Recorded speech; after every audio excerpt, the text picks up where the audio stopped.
This is Dr. Malathi from Life Sciences Department. Today we are going to deal with action potential. So action potential is one of the important signals in the nervous system. Using action potential, we receive the message from peripheral nervous system to the central nervous system, and the processing and analysis will be taking place in the central nervous system, and the message will be passed from the central nervous system to the peripheral nervous system in response. So both the messages which are from peripheral nervous system to central nervous system and from central nervous system to peripheral nervous system, the messages will be propagated in means of action potential. So through action potential, the signals will be propagated. So these signals, which includes both electrical signal and chemical signal. So we'll start with electrical signal and continue with chemical signal. So both the signals together contributes for the complete signaling of the nervous system. So in action potential, we have different phases of action potentials. One is resting state. During the resting state, the cytoplasmic site of the membrane in the nervous system, in the nerves, you will have negative charge, and outside of the membrane will have positive charge. The exterior of the membrane will have more sodium concentration, around 150 millimolar, and inside of the membrane, in cytosol, 140 millimolar of K plus will be there. Sodium will be more concentrated in the exterior site, and K plus will be more in the inside of the cell. So this resting membrane potential is generated with the help of Na plus K plus ATPase. So during the first phase of action potential, we'll have stimuli. So the stimuli, which includes both external stimuli and internal stimuli. If these stimuli reaches the threshold, there will be a small change in the voltage gradient across the membrane. So that potential difference which changes across the plasma membrane will be sensitized by means of sodium channel, because the sodium channel is voltage sensing gated channel.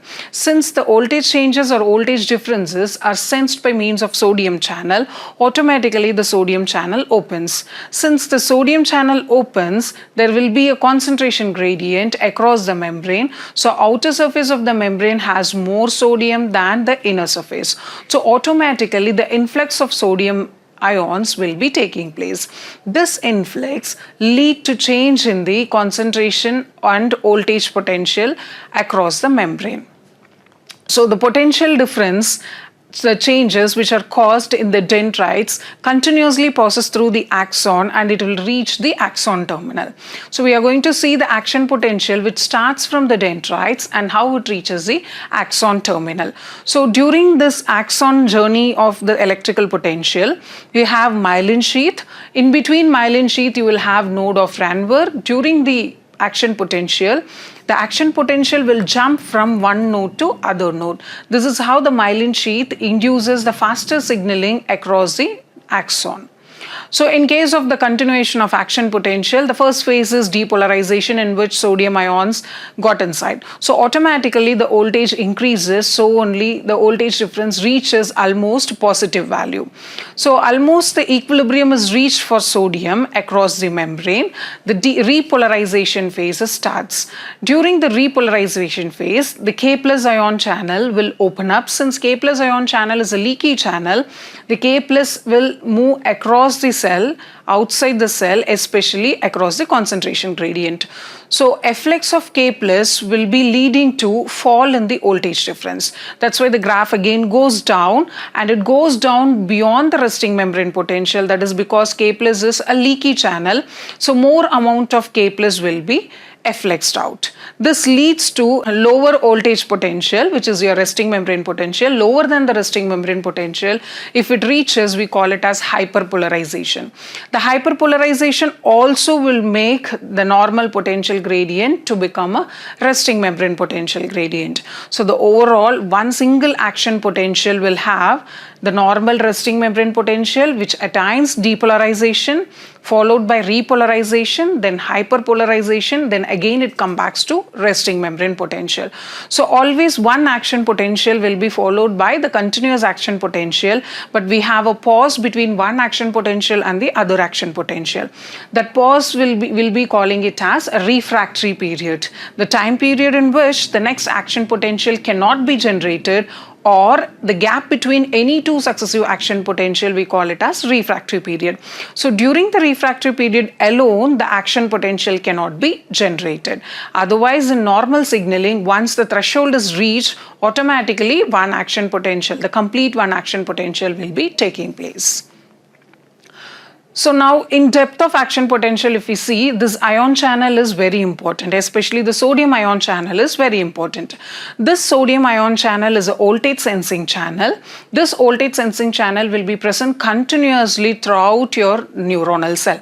Starting from dendrites till axon terminal, the Na plus channel will be present. So once the threshold voltage difference is reached, automatically the change in voltage will be sensed with the help of sodium channel. This sodium channel has a special alpha sensing helix which will sense the voltage difference. So once the voltage difference occur because of the depolarization, automatically the alpha helix will move upward in the conformation. That is why the red color alpha helix in the closed Na plus channel, it is present in the lower region, whereas in case of open Na plus channel, the alpha helix, the conformation is little above the membrane. So now because of that, now what happens is the entire conformation of Na plus channel will change. Automatically the Na plus channel will open up. So once the Na plus channel opens up, influx of Na plus will be taking place. So the outer vestibule also will open, the inner vestibule also will open in case of open Na plus channel. So once the influx of Na plus is taken place, almost the equilibrium of Na plus once it is attained, immediately the Na plus channel will not directly go into the closed phase. It will have a pause period. During refractory period, the inactive Na plus conformation will be obtained. The inactive Na plus conformation will happen in such a way that we have channel inactivating segment, a special structure in the Na plus channel itself. The special structure will go and block your Na plus opening. So once if it goes and blocks, though the channel's outer vestibule is in open conformation along with the inner vestibule, this inactivating channel will go and bind the opening.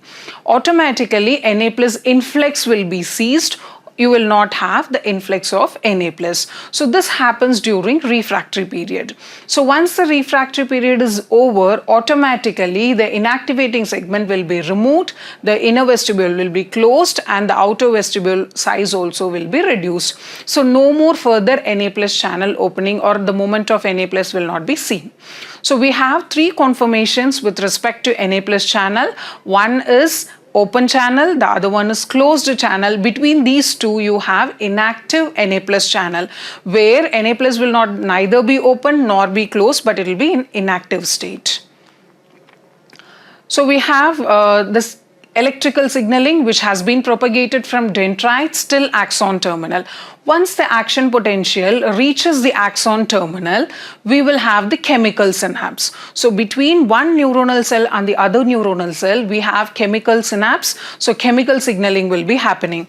And you have, in case of motor neurons, the neuronal cell will have a junction between the muscle cell and the other neuronal cell. So between the nerve cell and the muscle cell, we call it as neuromuscular junction. The chemical signal can be propagated through chemical synapse as well as in the neuromuscular junction. So now in the chemical signaling below the axon envelope, what is taking place we have to see.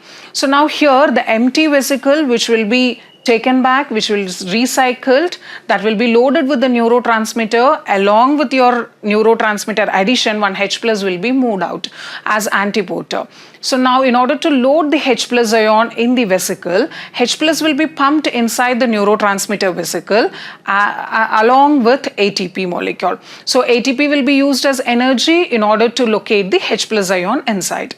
So once the neurotransmitters are packed, along with the calcium concentration, when the electrical potential reaches the axon terminal, the calcium ion channel will get opened, the calcium influx will be taking place, 100-folds of calcium concentration will increase. So calcium will dock this neurotransmitter vesicle onto the surface of the axon N-terminal plasma membrane.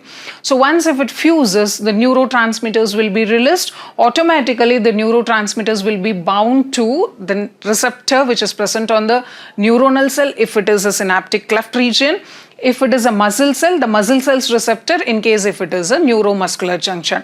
Once the effective function of neurotransmitters is done, automatically neurotransmitter will be taken up along with the sodium for reuse.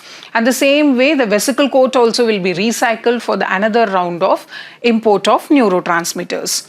So synaptic transmission at the neuromuscular junction. So same way, axon terminal, the end bulb fusion of your vesicle will be taking place, and the neurotransmitter, whatever is released, it will bind to the receptor.